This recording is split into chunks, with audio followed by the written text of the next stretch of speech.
Haleluya, berjumpa kembali dengan saya Pendeta David Mariepan. Apa kabar saudara pada hari ini? Saya percaya saudara dalam perlindungan Tuhan. Kita kemarin sudah belajar tentang pengenalan kepada urapan Tuhan. Urapan menjadi kunci bagi pertumbuhan gereja. Urapan menjadi kunci bagi pertumbuhan saudara. Sangat penting bagi kita untuk memiliki urapan Tuhan. Pada hari ini kita akan melanjutkan pelajaran tentang urapan, bagaimana meningkatkan pengurapan Tuhan dalam diri kita. Saya akan langsung kepada saudara beberapa hal yang bisa kau pelajari. Pertama, melalui penumpangan tangan hamba-hamba Tuhan dan melalui doa. Pengurapan sering meningkat ketika orang yang diurapi berdoa untuk kita dan meletakkan tangan mereka pada kita. Ini sering juga disebut dengan impartasi. Ketika kita tahu bahwa seorang hamba Tuhan itu adalah orang yang diurapi Tuhan, maka datanglah kepada dia untuk minta didoakan. Ketika dia menumpangkan tangan ke atas saudara dan berdoa, maka urapan itu akan keluar dari tubuhnya. Saudara ingat pengalaman Yesus ketika wanita yang 12 tahun pendaran diam-diam menjamah dia. Saudara, tiba-tiba Yesus terkejut dan berkata, siapa yang menjamah aku? Karena dia merasakan ada tenaga, ada kuasa yang keluar. Itulah yang akan terjadi ketika kita berdoa bagi seseorang, ada urapan yang akan keluar. Urapan yang akan keluar. Itu sebabnya sebagai hamba-hamba Tuhan tidak cukup sekali berdoa untuk selama-lamanya. Karena senantiasa urapan itu akan keluar, dan kita harus minta diisi kembali dengan urapan yang baru. Jadi penumpangan tangan hamba-hamba Tuhan kepada saudara akan mengalirkan urapan kepada saudara. Paulus berkata kepada gereja jemaat yang ada di Roma, sebab aku ingin melihat kamu untuk memberikan karunia rohani kepadamu guna menguatkan kamu. Roma 1 ayat 11. Paulus berkata kepada Timotius, karena itulah aku peringatkan engkau untuk mengobarkan karunia Allah yang ada padamu oleh penumpangan tanganku atasmu. Dan ada banyak contoh lain dalam Alkitab di mana urapan itu disampaikan melalui penumpangan tangan. Juga melalui baptisan Roh Kudus yang sering kita terima ketika orang yang diurapi meletakkan tangan pada kita. Namun secara pribadi kita bertanggung jawab untuk menjaga pengurapan kita sendiri. Ketika orang lain berdoa bagi kita, ada gelombang pengurapan yang dilepaskan. Tetapi kita harus terus berjalan dalam roh dan menyerahkan kepada Roh Kudus jika kita ingin mempertahankan pengurapan itu. Sama seperti ketika saudara mau mengayuh sepeda. Saudara mungkin membutuhkan pada awalnya ada seseorang yang mendorong saudara. Dan orang tua kita membantu kita untuk mendorong kita, memberikan tenaga kepada saudara. Tetapi tenaga yang diberikan dari luar tadi itu hanya membantu untuk sesaat. Karena tiba waktunya roda itu akan berhenti berputar karena tenaga tadi sudah habis. Itu sebabnya ketika engkau sudah dibantu, didorong dari belakang, selanjutnya engkau harus gunakan kakimu untuk mengayuh sepeda tersebut dan melanjutkan perjalananmu. Seperti itulah ketika seorang hamba Tuhan sudah berdoa dan menumpangkan tangan atas kepada saudara, maka selanjutnya engkau harus melatih dirimu untuk membangun dirimu dalam persekutuan dengan Tuhan, menaikkan doa dengan tekun. Haleluya. Yang kedua, kita akan melihat pengurapan bersama juga dapat mempengaruhi urapan pribadi kita. Dalam Mazmur kita membaca, sungguh alangkah baiknya dan indahnya apabila saudara-saudara diam bersama dengan rukun. Seperti minyak yang baik di atas kepala meleleh ke janggut, yang meleleh ke janggut Harun dan ke leher jubahnya. Mazmur 133 ayat 1 dan 2. Minyak di sini menjadi jenis pengurapan.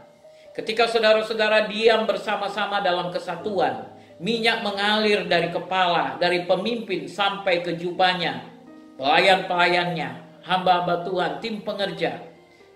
Dan ini terutama terjadi pada hari Pentakosta. Kita lihat contoh Roh Kudus dicurahkan pada semua orang yang berkumpul di ruang atas dan tidak hanya pada orang-orang yang super rohani. Kisah Rasul 2 ayat 4. Itu sebabnya penting bagi kita untuk senantiasa bersekutu dengan sesama orang percaya.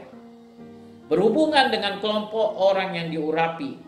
Api Roh Kudus pada orang lain dapat memberi api Roh Kudus kepada kita. Menjalar. Apa yang saya perhatikan bahwa hal itu sering lebih mudah berdoa bagi orang sakit pada konteks ibadah gereja daripada melakukannya secara individual. Pengurapan bersama seringkali lebih kuat dari pengurapan pribadi kita. Namun begitu kita secara individu harus berjalan dalam roh dan ketaatan untuk tetap mempertahankan pengurapan kita. Yang ketiga, ketaatan kepada Roh Kudus adalah penting dalam meningkatkan urapan kita. Dalam Kisah Rasul kita membaca Roh Kudus dikaruniakan Allah kepada mereka yang taat kepadanya. Itulah mengapa sangat penting untuk selalu peka dengan apa yang akan dilakukan dan dikatakan oleh Roh Kudus. Saya telah menemukan ini terutama terjadi ketika saya berkhotbah dan mengajar. Hal ini lebih penting untuk mengetahui apa yang Tuhan ingin katakan dalam situasi tertentu daripada memberitakan sebuah khotbah yang baik.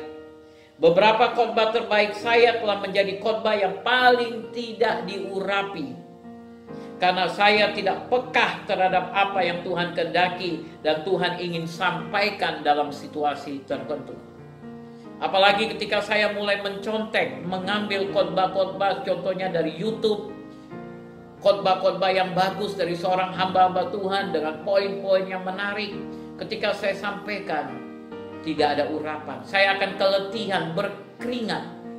Tapi ketika yang saya sampaikan itu saya dapatkan dari hubungan saya dengan Roh Kudus menyampaikan dan saya tuliskan, maka dengan enjoy, dengan happy, saya akan mulai menyampaikan. Dan saya tidak merasa letih. Dan jemaat juga yang mendengar tidak mengantuk. Dan mereka tidak merasa waktu sudah berlalu.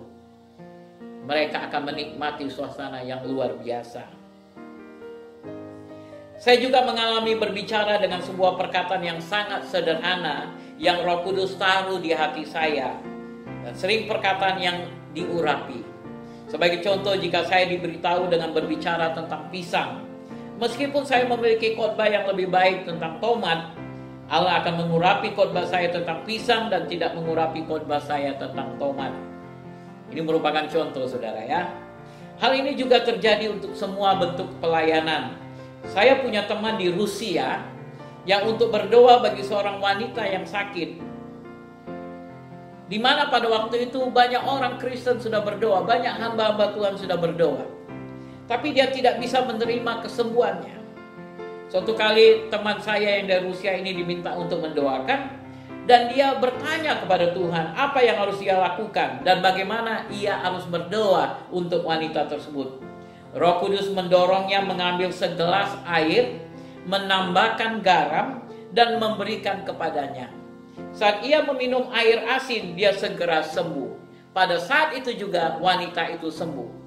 Yesus menghubungkan ketaatan kepada perintahnya untuk menerima Roh Kudus. Yohanes 14 ayat 15 sampai 16. Ketika beberapa orang hebat dengan karunia kesembuhan dari masa lalu ditanya, apakah kunci terbesar untuk pengurapan Anda? Banyak yang menjawab, saya akan berdiam di dalam hadirat Tuhan, mendengarkan suaranya, kemudian melakukan apa yang dia beritahukan kepada saya.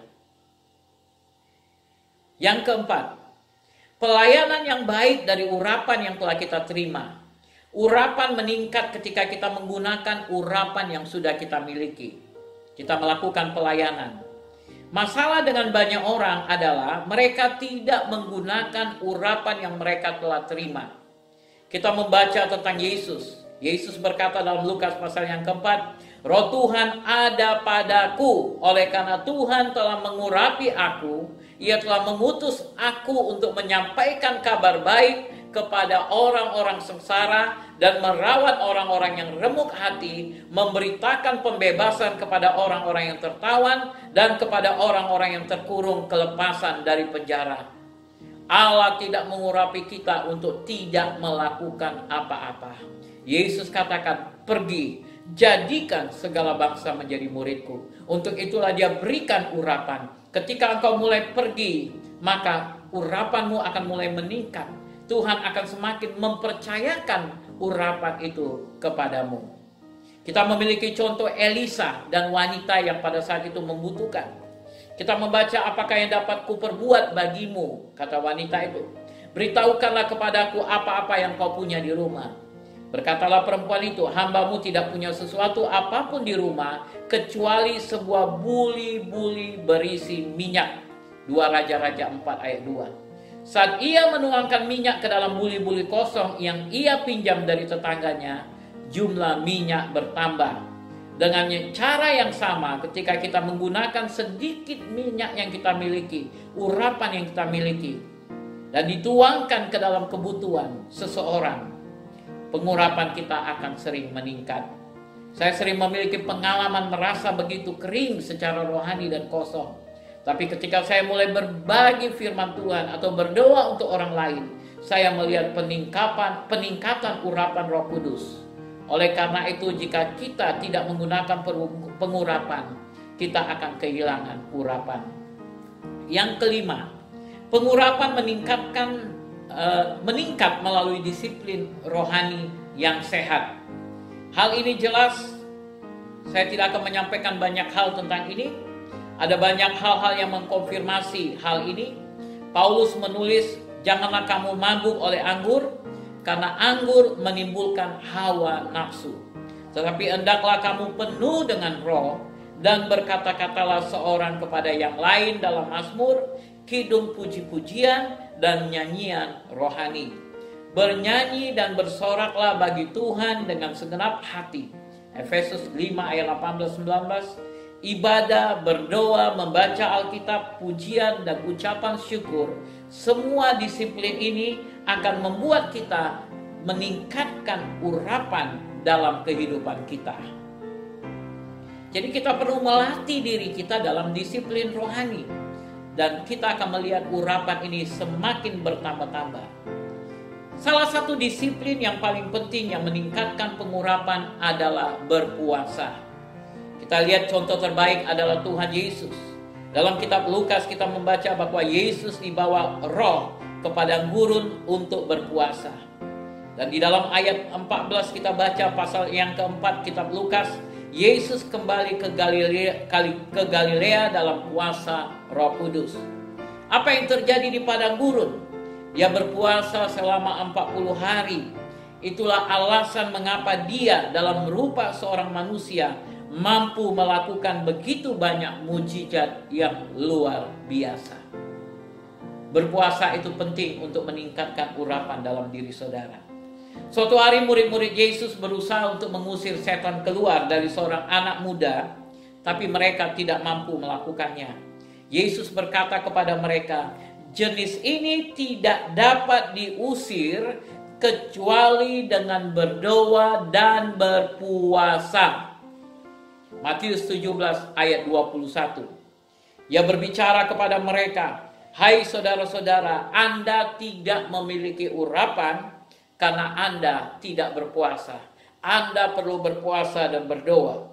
Kita tidak perlu berpuasa senantiasa, tetapi kita setiap kali kita mau berdoa bukan berarti kita harus selalu berpuasa, tetapi kita harus jadikan puasa itu menjadi gaya hidup kita. Ini akan membantu kita. Seorang hamba Tuhan yang bernama Charles Finney, salah satu penginjil besar di masa lalu, biasanya sering menghabiskan waktu dengan berpuasa dan berdoa untuk menjaga urapannya. Dia membawa lebih dari 100.000 orang kepada Kristus selama masa pelayanannya di muka bumi. Yang keenam, pengurapan akan meningkat melalui hati yang hancur dan mematikan kedagingan. Ini disebut jalan salib yang didasarkan pada prinsip keluar dari kematian muncullah kehidupan. Ada begitu banyak ayat yang mengkonfirmasi hal ini. Petrus menulis dan berkata, berbahagialah kamu jika kamu dinistakan nama Kristus, sebab roh kemuliaan yaitu roh Allah ada padamu. 1 Petrus 4 ayat 14. Kita akan sering mengalami peningkatan tersebut, peningkatan urapan Tuhan ketika kita melewati penganiayaan dan penderitaan. Itu semua tergantung pada reaksi kita. Daripada mengeluh, kita bersuka cita. Daripada putus asa, kita berpengharapan. Daripada kepahitan, kita mengampuni. Dan daripada membenci orang dan tersinggung, kita memilih untuk mengasihi. Kita membaca tentang pengalaman Paulus. Sebab penderitaan ringan yang sekarang ini mengerjakan bagi kami kemuliaan kekal yang melebihi segala-galanya. Jauh lebih besar daripada penderitaan kami. Meskipun ini berbicara tentang upah kekekalan kita, ini juga dapat berbicara tentang pengurapan Tuhan. Timbangan kemuliaan.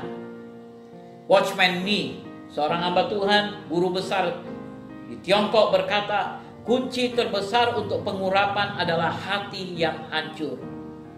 Paulus di Korintus berkata, maka demikianlah maut giat di dalam diri kami dan hidup giat di dalam kamu. 2 Korintus 4 ayat 12. Ketika kematian bekerja di dalam kita, kehidupan dilepaskan kepada orang lain.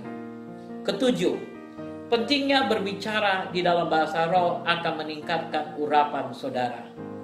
Paulus menulis dan berkata, siapa yang berkata-kata dengan bahasa roh, ia membangun dirinya sendiri. 1 Korintus 14 ayat 4. Ada banyak yang dapat kami sampaikan tentang berbicara dalam bahasa roh. Tapi saya yakin bahwa alasan utama mengapa Tuhan telah memberi kita karunia ini adalah agar kita dapat terus dipenuhi dengan Roh Kudus. Itulah sebabnya Paulus berkata, aku mengucap syukur kepada Allah bahwa aku berkata-kata dengan bahasa roh lebih daripada kamu semua. 1 Korintus 14 ayat 18. Saya telah menemukan ini benar dan saya melihat ini terjadi dalam hidup saya sendiri. Setelah berkata-kata begitu banyak dalam bahasa roh, saya telah melihat peningkatan urapan Tuhan dan kehadiran Roh Kudus dalam pelayanan saya. Smith Wigglesworth, salah satu pengkhotbah yang paling diurapi yang pernah hidup, membangkitkan 23 orang dari kematian dan melakukan ribuan mujizat. Pernah ditanya, apa kunci pengurapanmu? Kenapa engkau sangat diurapi? Dia hanya berkata, saya banyak berbicara dalam bahasa roh. Jadi penting sekali bagi kita untuk berbicara dalam bahasa roh. Itu akan meningkatkan urapan saudara. Saya sudah mengalami. Biarlah saudara juga mengalami urapan Tuhan dalam diri saudara. Ayo, mari tingkatkan urapan saudara. Tuhan memberkati, mari kita berdoa. Terima kasih Bapa. Kami telah belajar banyak hal pada hari ini. 7 kunci yang akan meningkatkan pengurapan dalam diri kami. Mungkin masih banyak hal lagi yang Tuhan bisa tambahkan kepada setiap anak-anak-Mu ini. Tapi pada hari ini, biarlah dengan 7 kunci ini, mereka mendapatkan kemenangan mereka. Diberkatilah mereka di dalam nama Tuhan Yesus. Amin. Amin. Tuhan memberkati. Stay safe. God bless you. Shalom.